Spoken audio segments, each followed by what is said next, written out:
Hello everyone. मेरा नाम है सीमांत और मैं स्वागत करता हूं आपका आपके अपने यूट्यूब चैनल ऑनलाइन ट्रिकी पाठशाला में। प्लीज़ वीडियो को अंत तक देखिएगा, स्किप मत कीजिएगा, क्योंकि आज हम बहुत ही इम्पोर्टेंट क्वेश्चंस की सीरीज को स्टार्ट करने वाले हैं जो आपके एग्जाम्स के पॉइंट ऑफ व्यू से बहुत ही महत्वपूर्ण है। चलिए वीडियो को स्टार्ट करते हैं। पहला क्वेश्चन है, निम्नलिखित में से कौन सा देश विश्व का सबसे छोटा देश है?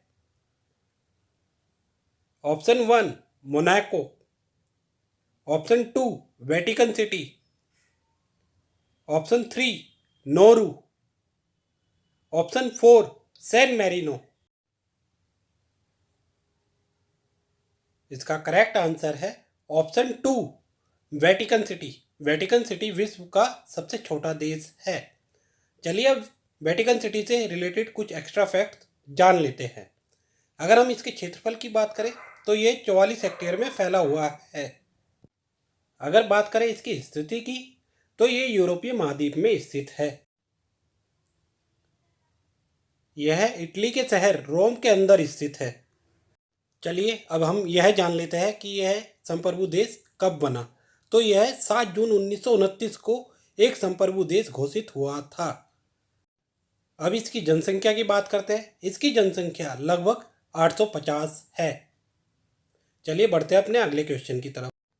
अगला क्वेश्चन है, भारतीय राष्ट्रीय कांग्रेस की प्रथम महिला अध्यक्ष कौन थी? Option 1 Sarojini Naidu, option 2 Sucheta Kripalani, option 3 राजकुमारी Amrit Kaur, option 4 Annie Besant. इसका करेक्ट आंसर है ऑप्शन 4 एनी बेसेंट। चलिए अब इससे जुड़े कुछ एक्स्ट्रा फैक्ट्स जान लेते हैं। अगर हम बात करें एनी बेसेंट कब प्रथम महिला अध्यक्ष बनी थी, तो यह 1917 कलकत्ता में अध्यक्ष बनी थी। चलिए अब ये भी जान लेते हैं कि प्रथम भारतीय महिला अध्यक्ष कौन बनी थी। तो प्रथम भारतीय अध्यक्ष बनी थी श्रीमती सरोजिनी नायडू जी। अब बात करते हैं सरोजिनी नायडू जी कब अध्यक्ष बनी थी। तो सरोजिनी नायडू जी 1925 कानपुर में अध्यक्ष बनी थी। अब बात करते हैं हम भारतीय राष्ट्रीय कांग्रेस की स्थापना कब हुई थी। तो भारतीय राष्ट्रीय कांग्रेस की स्थापना 28 दिसंबर 1885 मुंबई में हुई थी। अगर हम बात करें इसके संस्थापक की तो इसके संस्थापक थे A.O. ह्यूम। अगला क्वेश्चन है, भारतीय राष्ट्रीय ध्वज में गहरे नीले रंग के चक्र में कितनी तिलियां हैं? Option 1 21, option 2 24, option 3 20, option 4 25। इसका करेक्ट आंसर है ऑप्शन 2 24। चलिए अब इससे जुड़े कुछ एक्स्ट्रा फैक्ट्स जान लेते हैं। अगर हम बात करें इसके डिजाइन की तो इसको डिजाइन पिंगली वेंकैया ने किया था। भारतीय ध्वज को कब राष्ट्रीय ध्वज के रूप में अपनाया गया था? तो इसको 22 जुलाई 1947 को राष्ट्रीय ध्वज के रूप में अपनाया गया था। अगर हम इसके साइज की बात करें तो इसके साइज का जो अनुपात है वो 3:2 है। चलिए अब भारतीय ध्वज के रंगों के बारे में भी जान लेते हैं। केसरिया रंग शक्ति का प्रतीक है, सफ़ेद रंग शांति का प्रतीक है और हरा रंग समृद्धि का प्रतीक है। ये थे कुछ एक्स्ट्रा फैक्ट भारतीय राष्ट्रीय ध्वज से संबंधित। चलिए बढ़ते हैं अगले क्वेश्चन की तरफ। अगला क्वेश्चन है, दुनिया का सबसे बड़ा क्रिकेट स्टेडियम कौन सा है?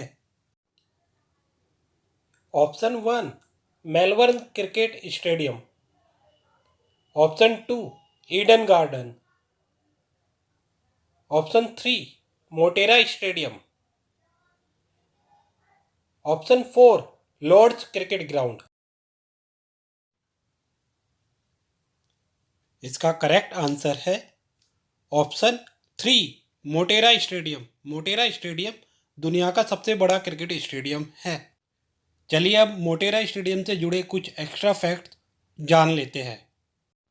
मोटेरा स्टेडियम के पुनर्निर्माण के बाद 24 फरवरी 2021 को इसके उद्घाटन समारोह में भारत के वर्तमान राष्ट्रपति श्री रामनाथ कोविंद जी ने इसका नया नाम नरेंद्र मोदी स्टेडियम करने की घोषणा की।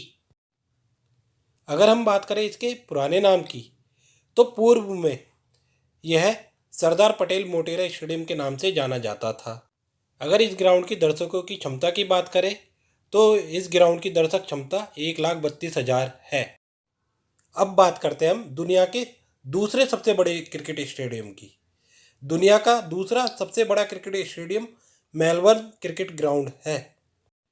इस ग्राउंड की दर्शक क्षमता लगभग 1 लाख है।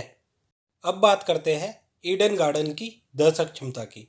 ईडन गार्डन की दर्शक क्षमता लगभग 66,350 है। अगर बात करें लॉर्ड्स क्रिकेट ग्राउंड की दर्शक क्षमता की, तो लॉर्ड्स क्रिकेट ग्राउंड की दर्शक क्षमता लगभग 30,000 है। चलिए बढ़ते हैं अपने अगले क्वेश्चन की तरफ। अगला क्वेश्चन है, रथ यात्रा किस मंदिर का मुख्य त्योहार है? ऑप्शन 1 अयोध्या,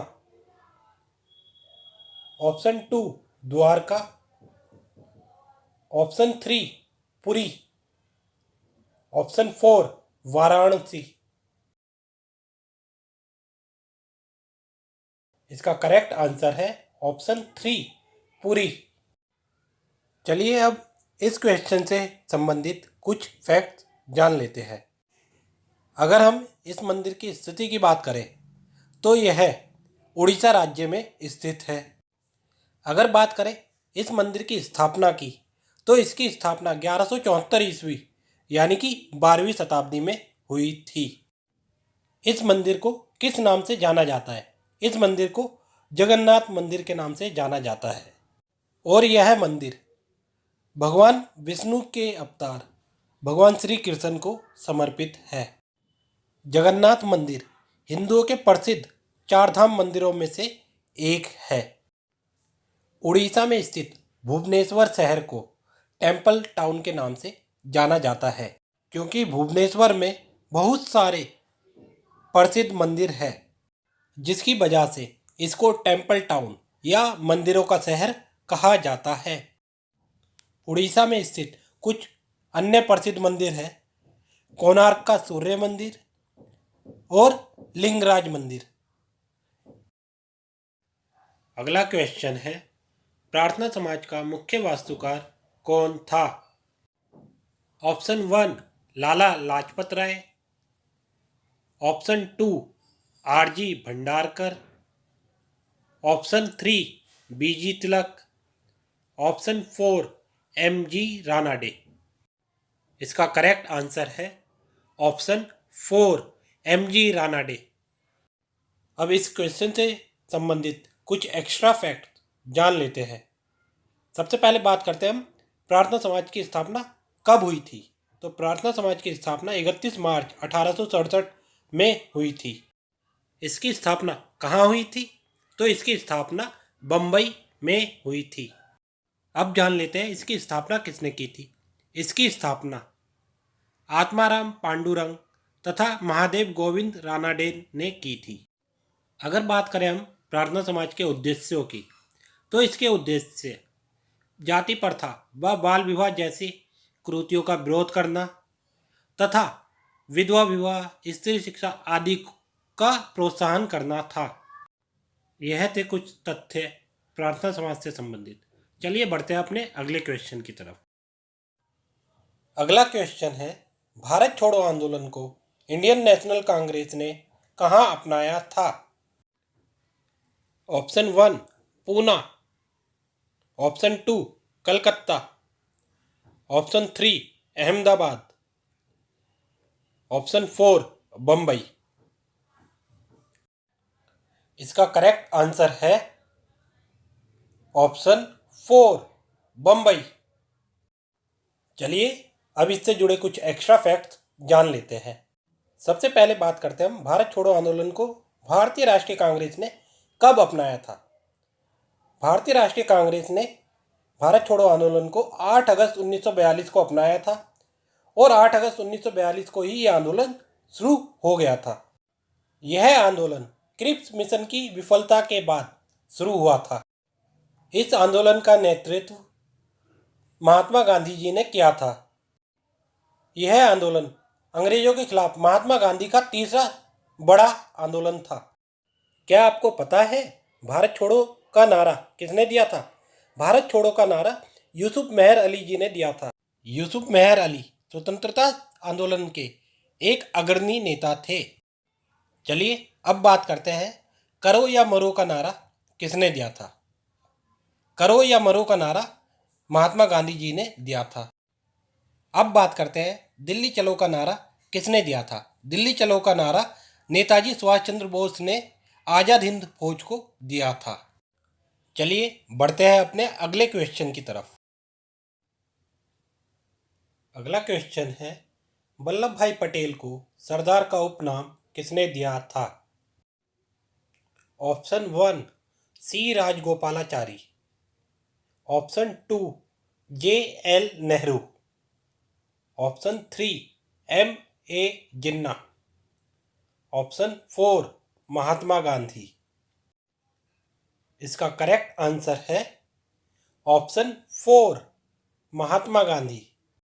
चलिए सरदार पटेल जी के कुछ अन्य उपनामों के बारे में भी जान लेते हैं। इनके अन्य उपनाम थे लौह पुरुष और विस्मार्क। सरदार वल्लभ भाई पटेल स्वतंत्रता प्राप्ति के पश्चात प्रथम उप प्रधानमंत्री के साथ साथ प्रथम गृह मंत्री भी थे, प्रथम सूचना मंत्री भी थे और प्रथम रियासत विभाग के मंत्री भी थे। सरदार वल्लभ भाई पटेल ने 562 छोटी बड़ी रियासतों का भारतीय संघ में विलीनीकरण किया था। इन्हें वर्ष 1991 में मरणोपरांत भारत के सर्वोच्च सम्मान भारत रत्न से सम्मानित किया गया था। इनके सम्मान में स्टैच्यू ऑफ यूनिटी स्मारक का निर्माण किया गया, जिसकी ऊंचाई लगभग 240 मीटर है और यह स्टैच्यू ऑफ लिबर्टी से लगभग दुगनी है। स्टैच्यू ऑफ यूनिटी का उद्घाटन 31 अक्टूबर 2018 को भारत के वर्तमान प्रधानमंत्री श्री नरेंद्र मोदी जी द्वारा किया गया था। उन्होंने इस प्रतिमा को राष्ट्र को समर्पित किया है। ये थे कुछ एक्स्ट्रा फैक्ट्स इस क्वेश्चन से संबंधित। चलिए बढ़ते हैं अपने अगले क्वेश्चन की तरफ। अगला क्वेश्चन है विटामिन ए का रासायनिक नाम क्या है।